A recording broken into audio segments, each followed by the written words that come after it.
कविता का अंतिम सत्र है, इसको थोड़ा गंभीरता से सुनना। मानस सरोवर पे ऊपर, मानस सरोवर में दो भाई रहा करते थे, दो हंस। दो हंस जब मानस सरोवर में रहते थे, रहते रहते मानस सरोवर में उनको कई वक्त बीत गया। जब बीता तो एक भाई ने कहा कि भैया क्या हम मृत्यु लोक की यात्रा करके आ सकते हैं क्या? तो बड़े भाई ने कहा कि भैया हम मानस सरोवर में रहते हैं और उस मृत्यु लोक में जाकर के हम क्या करेंगे? लेकिन छोटा भाई नहीं माना।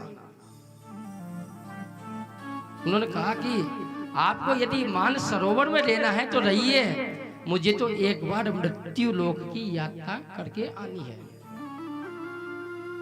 जैसे ही छोटा भाई मृत्यु लोक की ओर अग्रसित हुआ, ऊपर जब ऊपर से चला धरती की ओर, मृत्यु लोक की ओर आगे बढ़ा, तो आकर के वो इतना थक चुका था, इतना थक चुका था कि उसको पानी की प्यास लगी।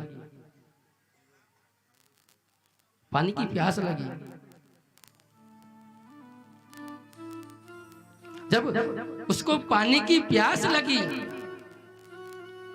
तो वो बिल्कुल छटपटाने लगा और इधर उधर घूमने लगा कि मुझे कहीं पानी मिल जाए तो बढ़िया, मेरे नहीं तो प्राण ही कट जाएंगे। लेकिन उसको कहीं भी जब पानी दिखाई नहीं दिया तो पास में एक गंदी नाली दिखाई दी, थोड़ी बहुत चौड़ी थी। मरता क्या नहीं करता। जब उसने सोचा कि जब मैं मरी रहा हूं तो क्यों ना इस गंदी नाली का ही पानी पी लूं।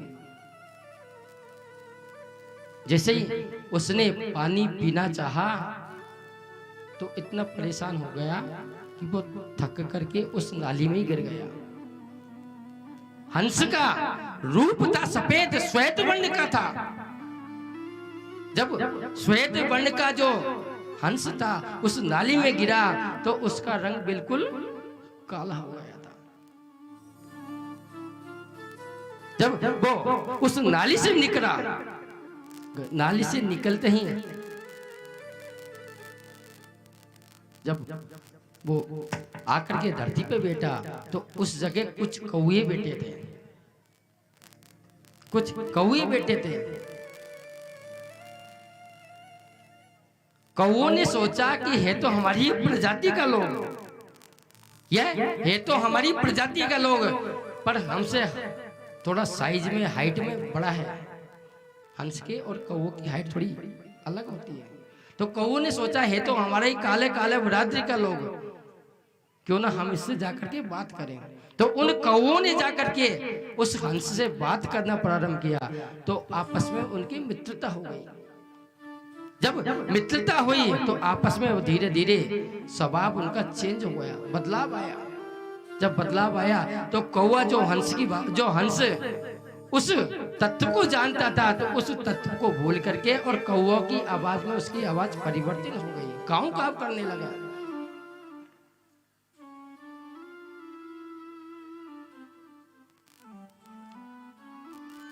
एक हंस इस संसार में कौवा बन करके बैठे हैं।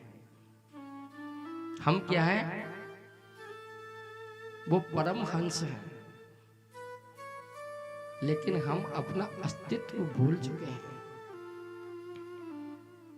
जब वो कौवे की भाषा निकालने लगा वो हंस, तो उसका भाई जो मानस सरोवर में रहता था उसने सोचा कि मेरे भाई को कई वर्ष व्यतीत हो गए हुए, क्यों ना मैं उसको ढूंढ करके लेके आता हूं। जब वो मानस सरोवर से निकला, जब वो मानस सरोवर से निकला तो उस सृष्टि पे, इस धरती पे आकर के देखा कि उसका भाई को वो पहचान गया था। कहा कि है तो ये मेरा ही भाई, लेकिन इसने इस धरती पे आकर के अपना रूप को क्यों छिपा लिया, अपनी वास्तविकता जो हकीकत है इसको क्यों छिपा लिया। जब उसने अपने भाई को देखा तो उसके भाई को जाकर के उसने पकड़ लिया। जब वो भाई भागने लगा, वो छोटा भाई हंस भागने लगा, तो हंस ने कहा कि तुम कहां जा रहे हो भाग करके? छोटा भाई कहा कि भैया मैं तो हंस नहीं हूं, मैं तो कौवा हूं, कौवा,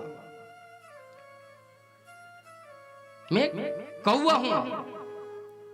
उसके बड़ा भाई बोला कि मूर्खों की जैसी बातें मत करो, तुम भी हंस हो और मैं भी हंस हूं, तुम भी हंस हो और मैं भी हंस हूं। उस कौवे रूपी हंस ने कहा कि मैं कैसे मानूं कि मैं हंस हूं?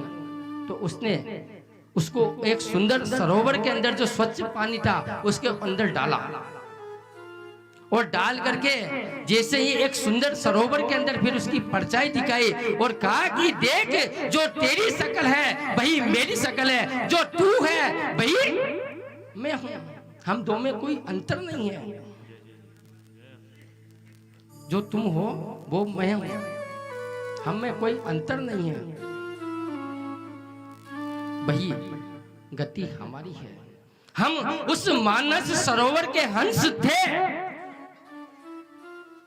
भगवान ने हमको इस संसार में भजन करने के लिए भेजा था कि तुम जाओ और जाकर के मेरा सुमिरन करना, मेरा नाम गुणगान करना।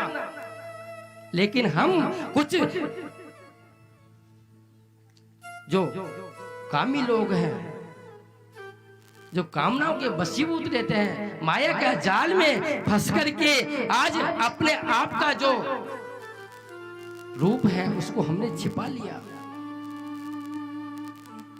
आज हम अपना वास्तविक रूप भूल करके और इन कौओं के बीच में पड़े हुए हैं।